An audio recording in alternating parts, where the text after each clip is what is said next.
everyone. Welcome to our morning of mindfulness. Wonderful to see so many of you here so early as well, so that's really encouraging for us.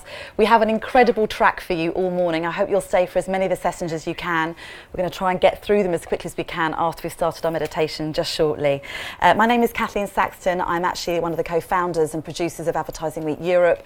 I'm also the founder of the Lighthouse Company, a headhunting firm. And actually last year, about 18 months ago, I co-founded a business called Psyched with the psychotherapist Ben McKee, who you're going to hear from a little bit later on, really looking at how we can really help and guide and support the leaders within the media and advertising industry and beyond in thinking about, in this fast, disruptive, challenging world, how do we support ourselves, how do we have a duty of care to ourselves and those that we lead, in ensuring that in the demands we're making on ourselves and each other, that we're looking after ourselves and each other during that process. And what does that mean and what does that look like? I think looking after ourselves has never been more paramount.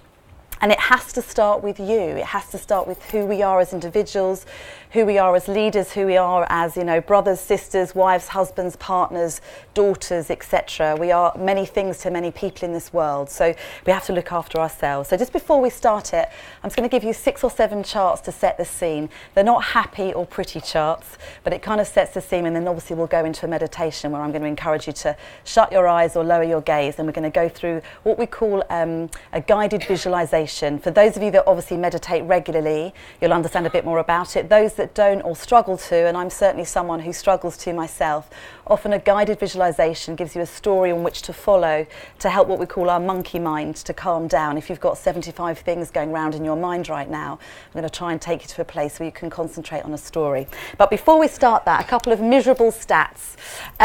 Stress has now been declared as the health epidemic of the 21st century. We are all suffering stress in some form of another. 1 in 4 of us will experience a mental health problem each and every year. I'm sure if it's not you, then there'll be somebody that you know who struggles in this particular area. And how do we cope with that? How do we work with that? Lots of businesses are obviously using mental health first aiders that are coming in. So Karma Armour, for example, have 16 that they've trained in making sure that we can now start to recognise in each other when maybe we need some support and some help. 350 million people worldwide suffer from depression at some point in their lives. That's obviously a lot of people. And there's a big link towards our working conditions. So if you're working more than an 11-hour day, and I know in the advertising space, many of us are, if you're pitching, if you're preparing, if you're flying, all the things that we have to do in our industry, it's highly linked to, doubles the risk of having a depressive episode. 10% of managers work a 15-month year. How can that be? I've got my maths A level. Well, actually, if you're working regular weekends, if you're working till 10 o'clock at night, if you're working overnight, often on flights and those kinds of things, if you add that up, it's knocking out your entire holiday allowance. It's knocking out the time that you should be really thinking and recreating what's going on in your mind. So when we've done our research in the past, it's quite horrific when we see the kind of hours that we are expected to or expecting ourselves to work. And they're saying that workplace stress now, I think Harvard and Stanford did a piece of research 18 months ago to say it's as harmful for us as secondhand smoke, and how much do we try and avoid that in our lives already. 800,000 people commit suicide every single year, and for every single person that's sadly successful, 20 more have attempted it. So it is something that we have to be aware of, particularly for men. It's growing for men. We're doing lots of work right now in the industry for women, and so we should be, but we have to look after our men too. £7.2 billion is the annual cost of stress to the economy, in sick pay, in medication, in therapy, in various other things too. And so it's about taking care of the whole self. At Psyched, we talk a lot about taking care of the whole self. And I think that a combination of Roger, who's going to talk after me, and Ben and Robin and various people that are going to talk this morning, we're trying to think about the physical body, the mental body, our whole self, spiritual, physical, mental, emotional. We have to be thinking about all these parts of ourselves. And I'm sure if you look at that diagram, I'm sure there's parts that you're very familiar with. I think Ariana Huffington and sleep, she's really made us think about our sleep patterns. And nutrition has been with us for a while. Physical health has been with us for quite some time. Are you really addressing the other parts of what's going on spiritually and with your psychotherapy side of things as well? So something for you to think about. The reason why we're going to start with a meditation this morning, and some of you will certainly know this, is thinking about the central nervous system. So when we are relaxed, I hope many of you are sitting here feeling relatively relaxed right now, having come off the tube or whatever it is you've done. Our parasympathetic nervous system is in play. We are relaxed, we're at rest, our body is able to function in the way that it's really designed and meant to. But the minute we step into a situation where we're speaking publicly, or we're in a presentation at work, or we're being addressed by our partner in rather an aggressive way, whatever it may be, it triggers our sympathetic nervous system. And what happens with that is it triggers all sorts of chemicals in the body and our flight and fight response, which I'm sure many of you are aware of. And what's happening in this society is we're living far too much in that state, and it's very difficult to bring ourselves back to the parasympathetic nervous system state that we're meant to be in. So the meditation I'm about to do, I hope, will get you into that state so you can enjoy the rest of the track in a place that's relaxed and gentle for your own body as well. I'm going to sit down and do it with you, and I would love you to think about, if we can put up, there's a visual, I think, of a waterfall, so if you can put that up at the back, that would be great. What I'd love you to do, if you can, if you're happy to shut your eyes, that would be incredibly helpful. If you'd rather just lower your gaze, that's absolutely fine too. If you just want to stay looking at the waterfall, you can, but you might want to go to the toilet after you've seen that for 10 minutes, so let's see. But let's see how we do. So what I'd love you to do is to take three big deep breaths in. Our breathing is a fantastic way to start activating, calming down the central nervous system.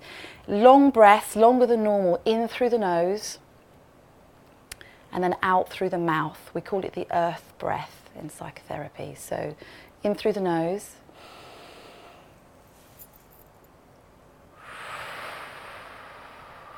And out through the mouth, just longer than normal. Try and hold it longer and let it go a bit longer. In through the nose and out through the mouth.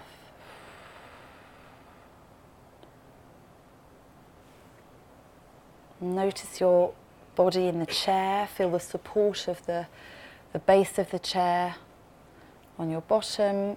Feel the back being supported by the back of the chair. There's noise in the room and you can notice that, but try and turn your attention inwards. Even if you can try and locate your heartbeat. Stay with the breath, in through the nose and out through the mouth. And allow your body to just start to relax. There is nothing expected of you. You can just be here with your breathing. Allow your body to settle down.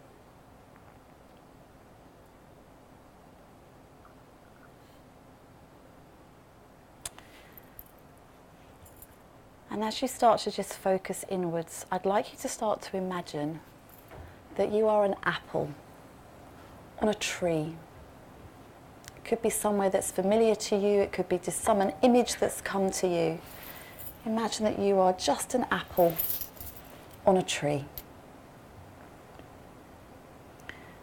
Try and picture what kind of apple, what colour are you? What size of apple are you?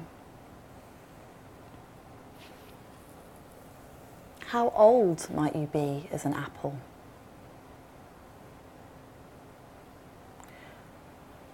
What do you notice around you on this tree? Are there other apples near you?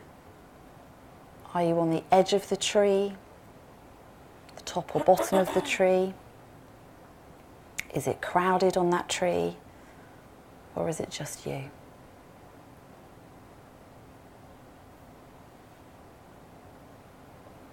See if you can imagine the weather. What's the sky like above you? What colours do you see? Is there a breeze? Is there sunlight? Is it cloudy?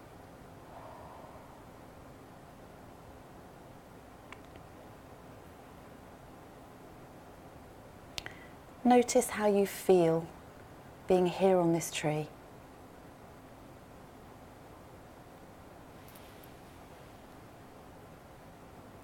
If you notice your mind wander, that's okay. Try and bring yourself back to being on this tree. And in the distance, you notice a vehicle. And you realise this vehicle is driving towards where this tree may be.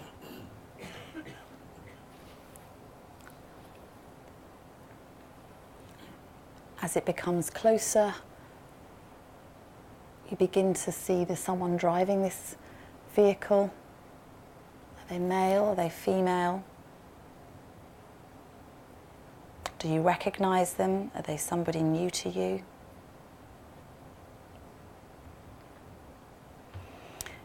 And as this vehicle becomes closer to you, how do you feel? Notice what you feel.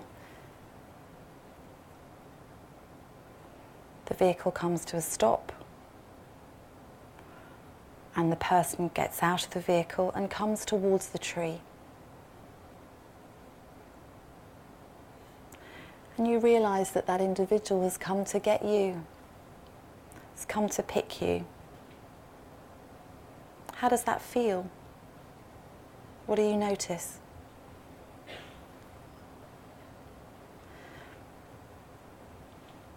Do you yield easily? Do you need to be tugged?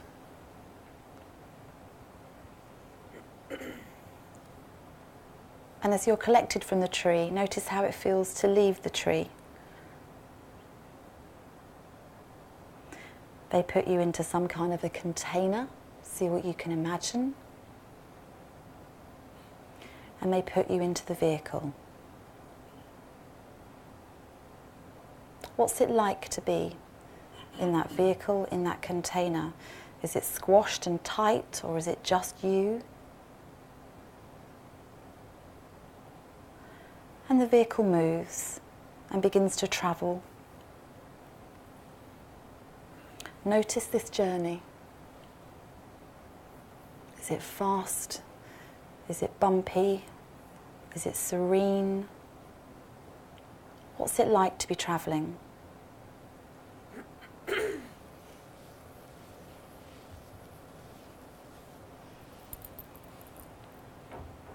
And after some time, you're aware that you're now reaching a town. And as you enter the town, the vehicle gets parked and you are collected out of the vehicle. You notice it's a market town. There is a big, wide, vast public market. And you are taken to a big table, a big tablecloth. What do you notice?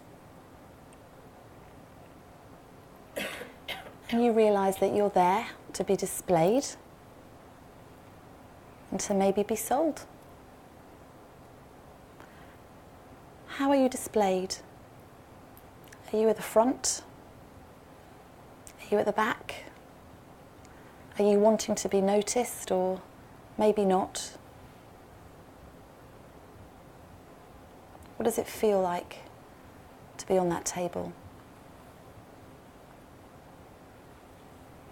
And after a while, people come and go, and then somebody arrives and they decide that you are the apple that they will choose. What's it like to be chosen? What do you see in this person? What do you notice about this person? And you're put into a bag. Is it just you? Are you with others? What does that feel like? And you're taken home to wherever this person lives. You can imagine the house, the place.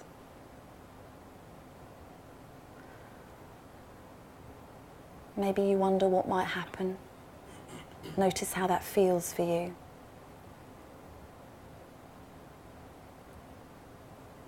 And then you decide, what does happen? What do they want to do with this apple?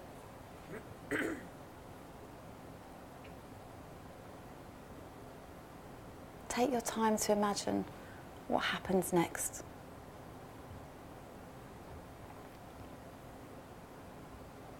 Notice how you feel about what happens next.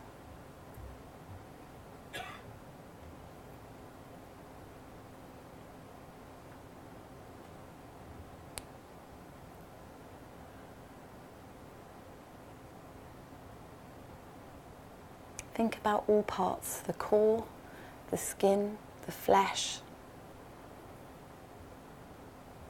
What needs to happen?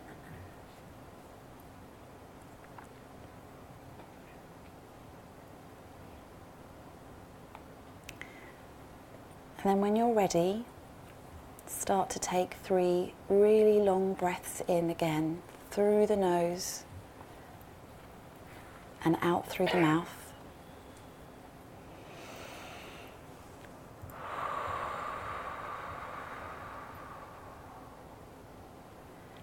And as you breathe those breaths, just slowly bring your attention back to your body in the chair, back to my voice in the room. And when you're ready, you can slowly open your eyes.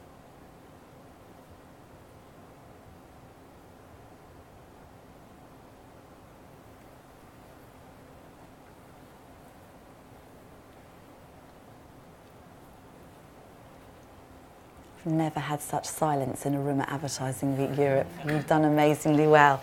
I'm going to introduce you to Roger in a second, but before I do, I'll just give you a clue, and some of you can come and speak to me afterwards if you like about what might have been going on for you. I hope that your bodies are certainly feeling calm.